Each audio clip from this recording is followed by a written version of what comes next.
Assalamualaikum. Waalaikumsalam. Sebelum kita belajar, marilah kita membaca doa. Berdoa dimulai.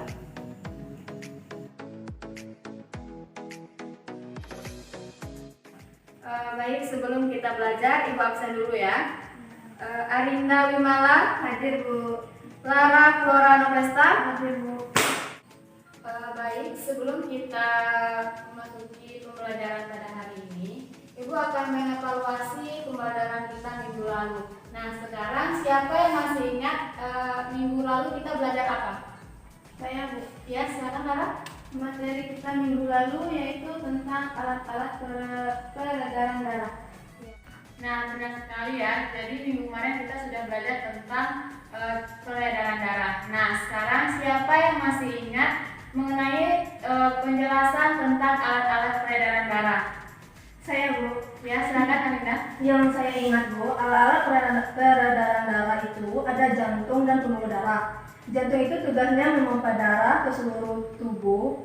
Jantung terdiri dari 4 bagian, yaitu anterium kanan dan kiri atau serambi kanan dan kiri.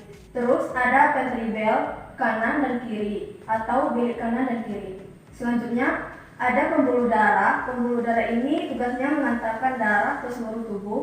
Jadi kalau jantung memompa darah, pembuluh darah mengantarkan darah. Pembuluh darah terbagi atas 2, yaitu pembuluh darah nadi atau arteri yang tugasnya mengantarkan darah ke seluruh tubuh.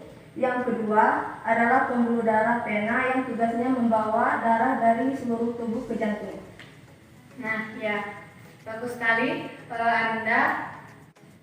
Nah, karena minggu kemarin kita sudah belajar tentang peredaran darah, hari ini kita akan belajar tentang mekanisme peredaran darah. Kompetensi dasar yang diambil pada materi kali ini mengenai hubungan antara struktur jaringan penyusun organ pada sistem sirkulasi dalam kaitannya dengan bioproses dan gangguan fungsi yang dapat terjadi pada sistem sirkulasi pada manusia. Nah, adapun tujuan dari pembelajaran kita pada hari ini, Ibu berharap kalian setelah mempelajari materi ini, kalian dapat menjelaskan mekanisme peredaran darah pada manusia. Nah, yang kedua, Ibu harapkan kalian dapat membedakan peredaran darah besar dan peredaran darah kecil. Sebelum kita bahas lebih dalam materi pembelajaran kita pada hari ini, Ibu ingin kalian menyaksikan sebuah video yang sudah Ibu buat.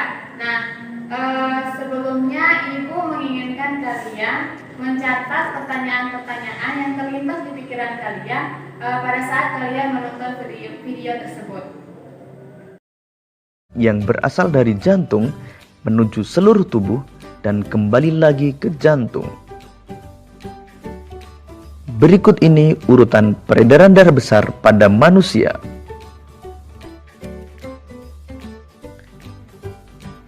Bilik kiri mengandung darah yang kaya akan oksigen, memompa darah ke seluruh tubuh melewati pembuluh aorta, kemudian melewati pembuluh arteri,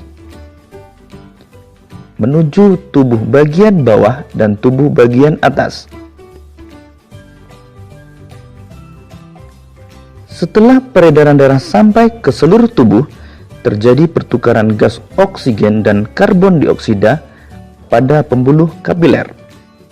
Kemudian darah yang kaya karbon dioksida kembali ke jantung melewati pembuluh vena dan sampai pada serambi kanan.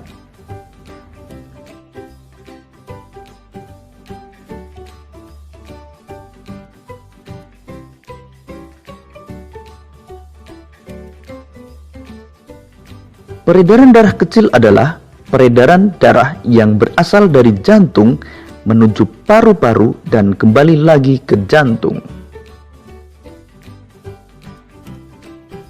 Berikut ini urutan peredaran darah kecil pada manusia. Bilik kanan mengandung darah yang kaya akan karbon dioksida, memompa darah menuju paru-paru, melewati pembuluh arteri pulmonalis, Kemudian di paru-paru terjadi pertukaran karbon dioksida dan oksigen. Kemudian darah yang kaya akan oksigen akan kembali ke jantung melewati pembuluh vena pulmonalis dan masuk ke serambi kiri.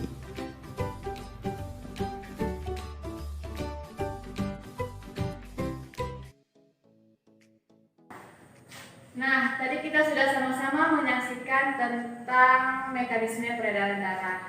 Nah, sekarang siapa yang berani menjelaskan video tadi itu tentang apa? Saya, Bu. Ya, silakan Arinda. Jadi, Bu, video tadi menjelaskan organ-organ yang terkandung jika sirkulasi darah tidak lancar. Pertanyaan yang telah kalian siapkan silakan dicatat ke depan. Nah, siapa yang ingin mencatat pertanyaannya terlebih dahulu? Silakan, Sarah.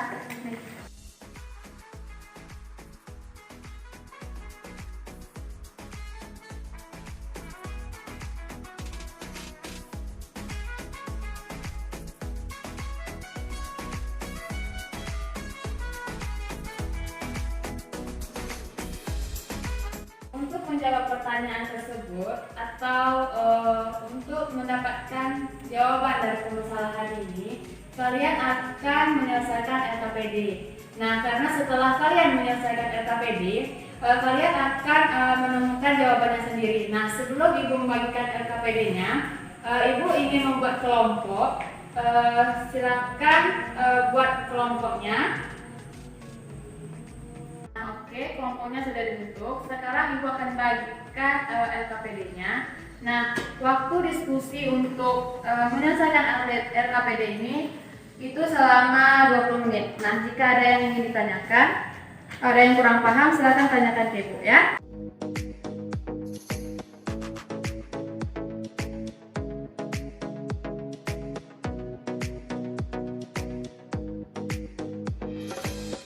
Oke, waktunya udah habis. Sekarang dari kelompok 1 silakan presentasikan hasil diskusinya. Warahmatullahi wabarakatuh. Waalaikumsalam warahmatullahi wabarakatuh. Saya perwakilan dari kelompok 1 akan mencoba menjawab pertanyaan nomor 4. Jelaskan mengapa peredaran darah manusia disebut peredaran darah ganda.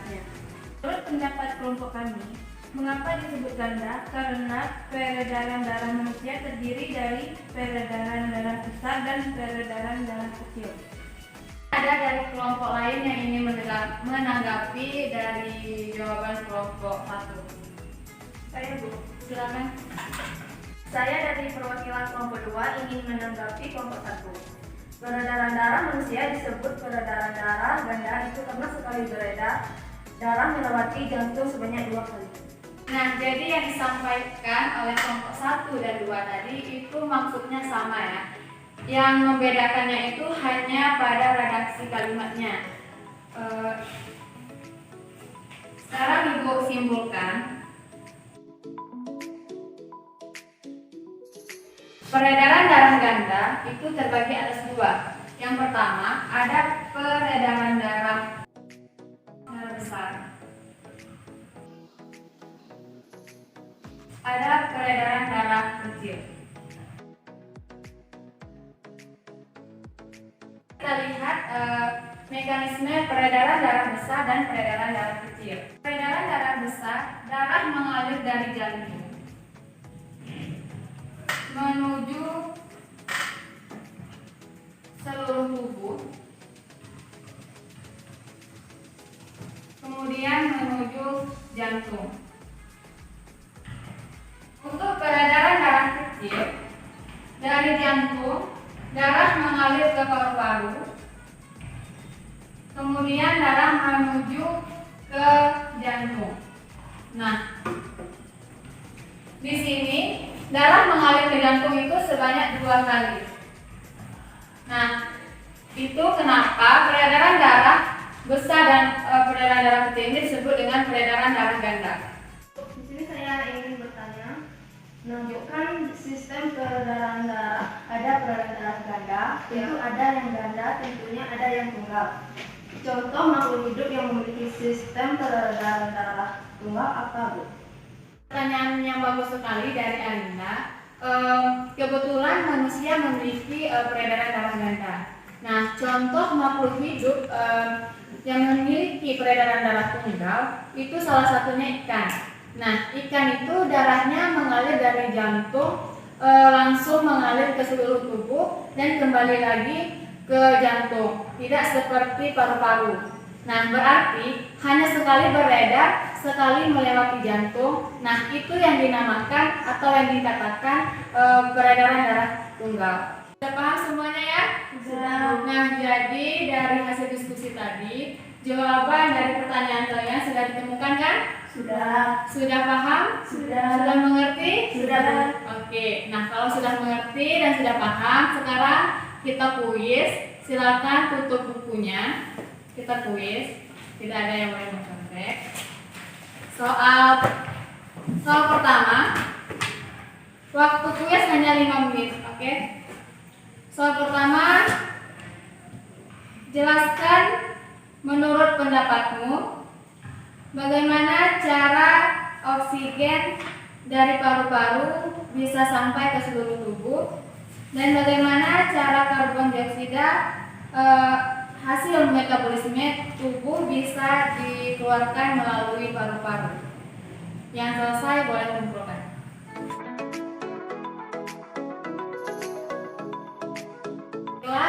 Sampai di sini pertemuan kita hari ini. Semoga bermanfaat untuk hari ini. Untuk minggu depan silakan pelajari materi selanjutnya. Mungkin kita akan kuis di awal. Terima kasih. Assalamualaikum warahmatullahi wabarakatuh.